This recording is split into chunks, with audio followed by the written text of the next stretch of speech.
പക്ഷേ നമ്മുടെ രാഹുൽ ഗാന്ധി ശരിക്കും പൊട്ടനാണോ അതോ നാട്ടുകാരെ പൊട്ടൻ കളിപ്പിക്കുകയാണോ? എന്താ ഇപ്പോൾ അങ്ങനെ തോന്നാൻ? ഞാൻ അദ്ദേഹത്തിൻ്റെ ഒരു പ്രസ്താവന കണ്ടു. കോൺഗ്രസ് അധികാരത്തിൽ വന്നാൽ ഈ കർഷകർ ഉന്നയിക്കുന്ന താങ്ങുവില മുൻഗണന നൽകി നടപ്പാക്കുമെന്നാണ് അദ്ദേഹം പറയുന്നത്. അധികാരത്തിൽ വന്നാൽ അതെ. ഞാൻ പെട്ടെന്ന് ഓർക്കുകയാണ്, 2010 സ്വാമിനാഥൻ കമ്മീഷൻ റിപ്പോർട്ട് പാർലമെൻറ്റിൽ നിരസിച്ചുകൊണ്ട് നടപ്പാക്കാൻ കഴിയില്ല, താങ്ങുവില നൽകാൻ കഴിയില്ല എന്ന് പറഞ്ഞത് യു പി എ ഗവൺമെൻറ്റിൽ നമ്മുടെ കൃഷി സഹമന്ത്രിയായിരുന്ന KV തോമസ് ആണ്. മലയാളി തോമസ് മാഷ് മന്ത്രിയായിരിക്കെയാണ് പാർലമെൻറ്റിൽ പറഞ്ഞത് മിനിമം താങ്ങുവില നടപ്പാക്കി 50% വരെ കൂട്ടി നൽകിയാൽ പൊതുവിപണിയിൽ വലിയ വിലക്കയറ്റം ഉണ്ടാകും എന്ന് പറഞ്ഞത്. ഇത് രാഹുൽ ഗാന്ധിക്ക് അറിയില്ലേ, അതോ ജനങ്ങൾ മറന്നുപോയി എന്ന് കരുതുന്നതാണോ? അല്ല, അതെനിക്ക് തോന്നുന്നു അദ്ദേഹം തന്നെ മറന്നു പോയിട്ടുണ്ടാവും. അല്ല, അദ്ദേഹം അതിവേഗത്തിൽ മറക്കുന്നവരും കൂടിയാണല്ലോ രാഷ്ട്രീയ. ഇത്തരം കാര്യങ്ങൾ അദ്ദേഹം പറയുമ്പോൾ കൂടെയുള്ള ആളുകൾ, ഇപ്പോൾ ജയറാം രമേശിനെ പോലുള്ള ആളുകളൊക്കെ കൂടെയുണ്ട്, അവർ പറഞ്ഞു കൊടുക്കണ്ടേ? അങ്ങനെ പറയല്ലേ ആശാനെ, നമ്മളിത് പണ്ട് നമ്മളാണ് സ്വാമിനാഥൻ കമ്മീഷൻ റിപ്പോർട്ട് നടപ്പാക്കാഞ്ഞത്. അല്ല, ഇപ്പോൾ MS സ്വാമിനാഥൻ്റെ പേര് പറയുന്നതിന് ഒരു പ്രസക്തി ഉണ്ടല്ലോ. പുതിയ കാലത്ത് അദ്ദേഹത്തിന് മോദി ഗവൺമെൻറ് വലിയ അംഗീകാരമൊക്കെ കൊടുത്ത സമയമായതുകൊണ്ട് അദ്ദേഹത്തിൻ്റെ പേരിന് സ്കോപ്പ് ഉണ്ട്. മാത്രമല്ല, സ്വാമിനാഥനാണ് സത്യത്തിൽ ഇപ്പോൾ ഇന്ത്യ ചരിത്രത്തിൽ കർഷകർക്ക് അനുകൂലമായ പല നിർദ്ദേശങ്ങളും മുന്നോട്ട് വെച്ചത്. അത് അന്ന് സ്വീകരിക്കാതെ പോയത് ഇവരാണ് എന്ന് അവരിപ്പം മറന്നുപോയി. മോദി ആയതുകൊണ്ട് MS സ്വാമിനാഥനെ ഉയർത്തിപ്പിടിക്കുക, അദ്ദേഹം പറഞ്ഞ നിർദ്ദേശങ്ങൾ ഞങ്ങൾ ഇനി വന്നാൽ നടപ്പാക്കും. അവർക്ക് വന്നപ്പോൾ ചെയ്തിട്ടില്ല, ഇനി വന്നാൽ നടപ്പാക്കുമെന്ന് പറയുന്നത് നല്ലത്. പക്ഷേ നേരത്തെ ചേർത്ത് പറയണം, സാറ് പറഞ്ഞ പോലെ പണ്ട് ഞങ്ങൾക്ക് പറ്റിയിട്ടില്ല, പണ്ട് ഞങ്ങൾക്ക് അത് മനസ്സിലായില്ല അതിൻ്റെ വില, അതെങ്കിലും പറയണം കൂട്ടത്തിൽ. ഇനി വന്നാൽ ഞങ്ങൾ എന്തായാലും അത് ചെയ്യും. അത് മാത്രമാണ്, അദ്ദേഹമാണ് ഏറ്റവും മൗലികമായ നിർദ്ദേശങ്ങൾ കർഷകരുടെ രക്ഷയ്ക്ക് വേണ്ടിയുള്ള പറഞ്ഞാൽ നമുക്ക് അംഗീകരിക്കാമായിരുന്നു. അത് പറയുന്നില്ല. പലപ്പോഴും അങ്ങനെയാണല്ലോ, അർദ്ധോക്തിയിൽ നിർത്തുകയാണല്ലോ ചെയ്യുക. കാരണം അവനവൻ്റെ കുറ്റങ്ങൾ ഏറ്റുപറയുക എന്നുള്ളത് വലിയ ഒരു ശീലമുള്ള കാര്യമല്ലല്ലോ. അല്ല, നടപ്പാക്കാൻ വേണ്ടി ആയിരിക്കില്ല പറയുന്നത്. അല്ല, ഒന്ന് അവർക്ക് യാതൊരു ഉറപ്പുമില്ല എന്ന് മാത്രമല്ല, ഒരു പ്രതീക്ഷയില്ല, എന്തും അതുകൊണ്ട് ഇനിയിപ്പോൾ എന്തും പറയാം. അപ്പം അതുകൊണ്ട് ഇപ്പോൾ ഞങ്ങൾ അധികാരത്തിൽ വന്നാൽ ഇനി ആ സ്റ്റേറ്റ്മെൻറ്റേ നടത്താൻ പാടില്ല.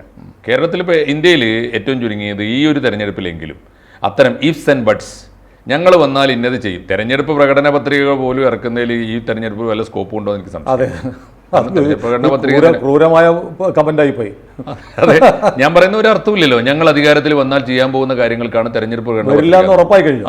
അപ്പോൾ ആദ്യം ചെയ്യേണ്ടത് ഞങ്ങൾ ജയിക്കോ ഇല്ലേ നോക്കട്ടെ, നിങ്ങൾ അതിനുശേഷം പ്രകടന പത്രിക ഇറക്കാമെന്ന് പറയുന്നതാണ് പുതിയ കാലത്ത് ഈ പുതിയ തെരഞ്ഞെടുപ്പിന് ചേരുക. പക്ഷേ ഈ 1-2 ആഴ്ചയ്ക്കുള്ളിൽ മിക്കവാറും മാർച്ച് ആദ്യവാരം തിരഞ്ഞെടുപ്പ് വിജ്ഞാപനം വരും. അപ്പം നയപരമായ ഒരു തീരുമാനമാണ് ഈ കർഷക സമരത്തിൻ്റെ പേരിൽ ഇവർ ആവശ്യപ്പെടുന്നത്. മിനിമം താങ്ങുവില, കർഷകർക്ക് മിനിമം 10,000 രൂപ പെൻഷൻ, ഇങ്ങനെയുള്ള ആവശ്യങ്ങളുണ്ട്. ഇതൊക്കെ ഒരു പടിയിറങ്ങാൻ പോകുന്ന ഒരു ഗവൺമെൻറ്. അത് പാർലമെൻറ്റ് സെഷൻ പിരിഞ്ഞു, യാത്ര പറഞ്ഞ് പിരിഞ്ഞു, 2 ആഴ്ച കഷ്ടിച്ച് നിൽക്കെ അത്തരം ഒരു ആവശ്യം ഉന്നയിച്ചുകൊണ്ട് ഈ തെരഞ്ഞെടുപ്പിൻ്റെ പടിവാതിക്കൽ വന്ന സമരം അത്ര നിഷ്കളങ്കമാണോ? പക്ഷേ എനിക്ക് തോന്നിയത് ഇത് വലിയ അപകടം പിടിച്ച ഒരു മൂവ്മെൻ്റാണ് ഇപ്പോൾ വന്നിട്ടുള്ളത്. കാരണം അപകടം എന്ന് വെച്ചാൽ നരേന്ദ്രമോദിയുടെ സൈഡിൽ നിന്ന്, സർക്കാരിൻ്റെ സൈഡിൽ നിന്ന് നോക്കുമ്പോൾ, കാരണം ഒരു അപ്രതീക്ഷിതമായ മൂവ്മെൻ്റ് ആയിരുന്നു. എനിക്ക് തോന്നുന്നത് പാളയത്തിൽ തന്നെ ചില നീക്കങ്ങൾ പാളിപ്പോയതാണെന്നാണ് ഞാൻ നിരീക്ഷിക്കുന്നത്. കാരണം ഈ സമരം സംഘടിപ്പിക്കുന്ന രണ്ട് സംഘടനകളെ അറിയാവോ? അത് ഒന്ന് സംയുക്ത കിസാൻ മോർച്ച. സംയുക്ത കിസാൻ മോർച്ചയിൽ കഴിഞ്ഞ സമരത്തിന് ശേഷം 21-ൽ തുടങ്ങി 22-ൽ അവസാനിച്ച സമരത്തിന് ശേഷം സംയുക്ത കിസാൻ മോർച്ച എല്ലാവരും ചേർന്ന് ഒരുമിച്ച് നിന്ന് രാകേഷ് ടിക്കായത്ത് നയിച്ചിരുന്ന ഇല്ല, അവർ അകത്തൊരു പിളർപ്പുണ്ടായി. ആ പിളർപ്പ് എന്താണെന്ന് വെച്ചാൽ വളരെ മൗലികമാണ്. ആ പിളർപ്പ് രാകേഷ് ടിക്കായത്തും കൂട്ടരും ഈ സമരം ജയിച്ചു കഴിഞ്ഞപ്പോൾ, സമരം ജയിക്കുന്നതിന് തൊട്ട് മുമ്പും ഒക്കെ ആയിട്ട് വലിയൊരു തോതിൽ നരേന്ദ്രമോദിയും BJPയുമാണ് കർഷക വിരുദ്ധർ എന്ന് പ്രഖ്യാപിച്ചുകൊണ്ട് രാജ്യമാസകലം, അതിനെ തുടർന്ന് നടന്ന എല്ലാ സംസ്ഥാനത്തെ തെരഞ്ഞെടുപ്പുകളിലും ഈ ക്യാമ്പയിൻ നടത്തി. അവർ സ്വന്തം സ്ഥാനാർത്ഥികളെ നിർത്തുകയും ഗ്രാമപഞ്ചായത്തുകൾ വിളിച്ചുകൂട്ടി, പലയിടത്തും വിളിച്ചുകൂട്ടി. അതായത് ഈ ഒരു പൊളിറ്റിക്കൽ മൂവ്മെൻറ്റ്, സമാന്തര പൊളിറ്റിക്കൽ മൂവ്മെൻ്റ് ആക്കിയിട്ട് അത് മാറ്റി സംയുക്ത കിസാൻ മോർച്ചയെ. അപ്പോൾ ആ സമയത്താണ് ഈ പിളർപ്പ് ഉണ്ടാകുന്നത്. ആ പിളർപ്പ് ഞങ്ങൾ സംയുക്ത കിസാൻ മോർച്ചയിലെ നോൺ പൊളിറ്റിക്കൽ ഗ്രൂപ്പ്, അതായത് രാഷ്ട്രീയമില്ലാത്ത ഗ്രൂപ്പ്, നേർക്കുനേരെ പറഞ്ഞാൽ അതിൻ്റെ ഉള്ളിൽ നിന്ന് അന്ന് കേട്ടിരുന്നൊരു വികാരം, ഇത് ഏതാ പൊളിറ്റിക്കൽ ഗ്രൂപ്പ്? ആൻറ്റി BJP ഗ്രൂപ്പാണ്. അപ്പോൾ പിന്നെ നോൺ പൊളിറ്റിക്കൽ ഗ്രൂപ്പ് ഏതായിരിക്കും? BJP ഗ്രൂപ്പാണ്. അപ്പോൾ ഇപ്പോൾ നാളെ മുതൽ ഒരു സമരം പ്രഖ്യാപിച്ചിട്ടുണ്ട്. രാകേഷ് ടിക്കായത്ത് ഉൾപ്പെടെയുള്ളവരുടെ ബന്ദ് ഉണ്ടല്ലോ, ഭാരത് ബന്ദ്. ഈ ആവശ്യങ്ങളൊക്കെ ഉന്നയിച്ചുകൊണ്ട് ഇന്ത്യയിലെ കർഷക പ്രസ്ഥാനങ്ങൾ കൂടി ചേർന്നുകൊണ്ടാണ് ആ ബന്ദ് നടത്തുന്നത്. ആ ബന്ദിന് മുമ്പേ, ആ ബന്ദിൽ പങ്കെടുക്കാതെ, എന്നാൽ കർഷക പ്രസ്ഥാനത്തിൻ്റെ ഐഡൻറ്റിറ്റിയും വിശ്വാസവും നിലനിർത്താൻ ഗവൺമെൻറ്റിന് അനുകൂലമായ ഗ്രൂപ്പാണ് ഈ സംയുക്ത കിസാൻ മോർച്ചയിലെ നോൺ പൊളിറ്റിക്കൽ ഗ്രൂപ്പ്. ഒന്ന്. രണ്ടാമത്തേത്, കിസാൻ മസ്ദൂർ മോർച്ചയാണ് രണ്ടാമത്തേത്. രണ്ട് സംഘടനകളെ ഈ സമരത്തിലുള്ളൂ. കിസാൻ മസ്ദൂർ മോർച്ചയുടെ പ്രത്യേകത എന്താ വെച്ചാൽ കഴിഞ്ഞ സമരത്തിൽ അവർ പങ്കെടുത്തിട്ടേ ഇല്ല. സമരത്തിന് പോകരുത്. അപ്പോഴും ഒരേ വികാരം ആലോചിച്ച് നോക്കണം.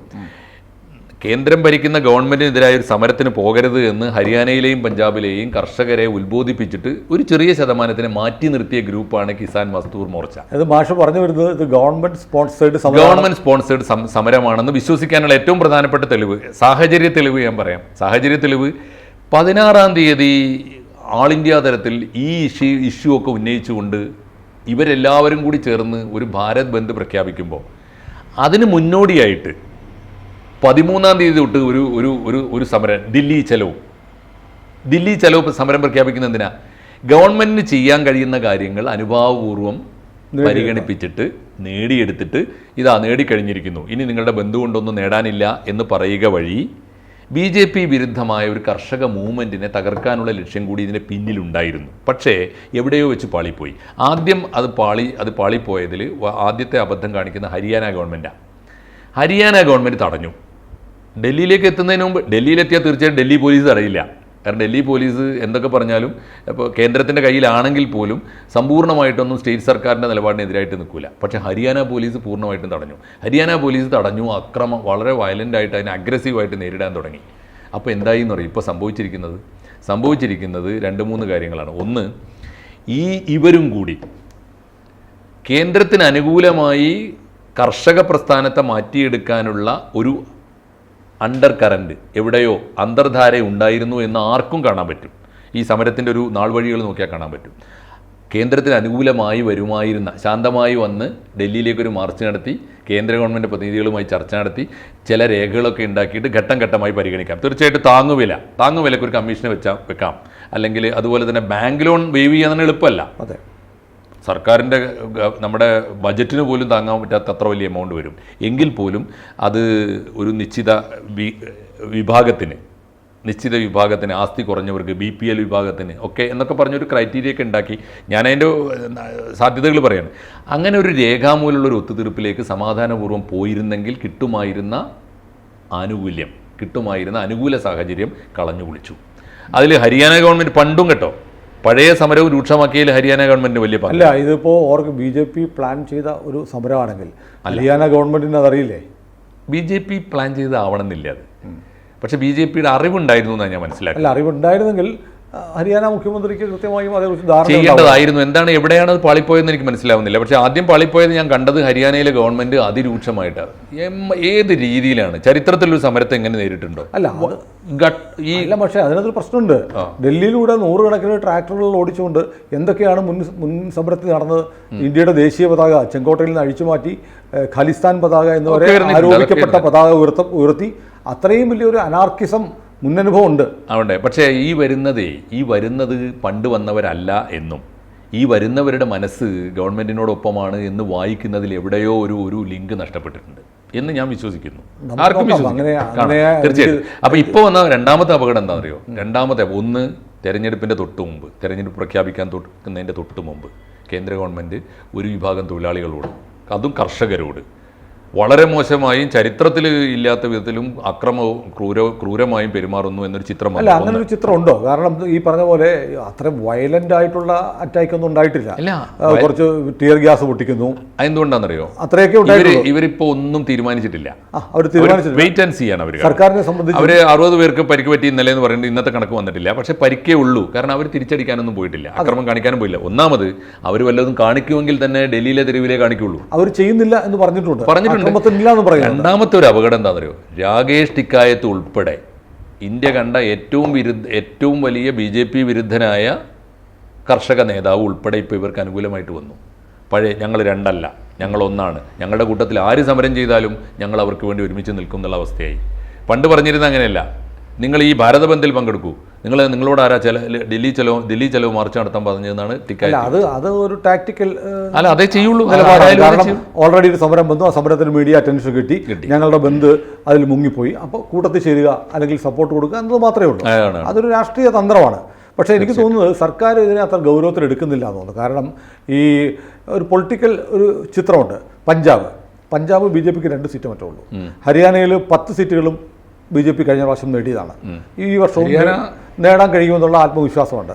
പഞ്ചാബിൽ അകാലിദളുമായി വീണ്ടും BJP മുന്നണി ആവുന്നതിനെക്കുറിച്ച് സംസാരിച്ചുകൊണ്ടിരിക്കുകയാണ്. ഇനിയും അതാണ് ഒരു രാഷ്ട്രീയ ചിത്രം. അതിലൊക്കെ ഉപരി വേറൊരു കാര്യമുണ്ട്. കഴിഞ്ഞ സമരത്തിൻ്റെ ശക്തി എന്ന് പറയുന്നത് സിഖുകാരും ജാട്ടുകളുമായിരുന്നു.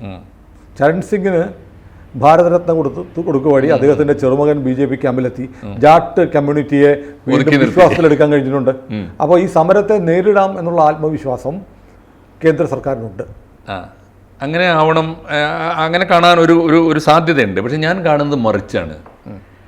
ഗവൺമെൻറ്റിൻ്റെ ഭാഗത്തു നിന്നും ഈ വരവിനെക്കുറിച്ചുള്ള അസസ്മെൻറ്റിൽ തെറ്റുപറ്റുന്നുണ്ട്.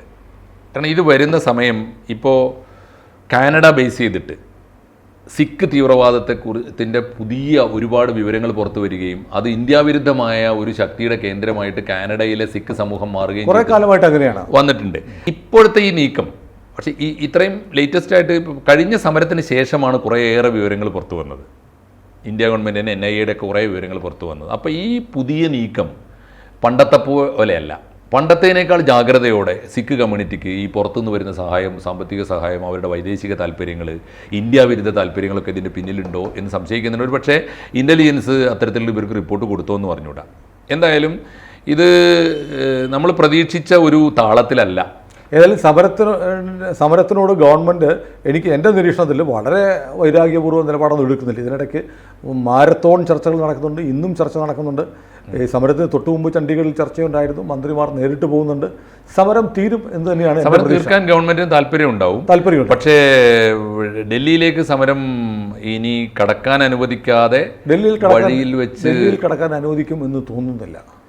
ഡൽഹിയിലേക്ക് കടക്കാതെ ഇനി അവർക്ക് തിരിച്ചു പോകാൻ പറ്റാത്ത ഒരു സാഹചര്യത്തിലേക്ക് അവരെ തള്ളിവിട്ടു. അല്ല, ഡൽഹിയിൽ കിടക്കുക എന്നുള്ളതല്ലല്ലോ അവരുടെ ആവശ്യം. അവരുടെ ആവശ്യങ്ങൾ അംഗീകരിക്കുക എന്നുള്ളതല്ലേ. അല്ല, മാർച്ച് പ്രഖ്യാപിച്ചതുകൊണ്ട് മാത്രം അവകാശങ്ങൾ അനുവദിച്ചു കൊടുക്കുന്നത് ഗവൺമെന്റ് ഏതായാലും നമുക്ക് കാത്തിരിക്കാം, ഇന്നുകൂടി കാത്തിരിക്കാം. അതിനിടയ്ക്കാണ് രാഹുൽ ഗാന്ധിയെ പോലെയുള്ള ആളുകൾ സ്വന്തം പ്രസ്താവനയും സ്വന്തം പ്രവൃത്തിയും വിഴുങ്ങിക്കൊണ്ട് ആളുകളെ കബളിപ്പിക്കാനുള്ള തന്ത്രങ്ങളുമായി ഇറങ്ങിയിരിക്കുന്നത്. സീരിയസ് ആയിട്ട് എടുക്കേണ്ടത്. അതെ, അതെനിക്ക് ഇഷ്ടപ്പെട്ടു. രാഹുൽ ഗാന്ധിയുടെ പ്രസ്താവന സീരിയസ് ആയി എടുക്കണ്ട എന്ന് പറയുന്നതിനകത്ത് ഒരു ക്രൂരമായ ഒരു ഫലിതമുണ്ട്. തീർച്ചയായും സന്തോഷം. കൂടുതൽ വാർത്തകളും വിശേഷങ്ങളും നിങ്ങളിലേക്ക് എത്താൻ ABC മലയാളം സബ്സ്ക്രൈബ് ചെയ്യുക, ബെൽ ബട്ടണും അമർത്തുക.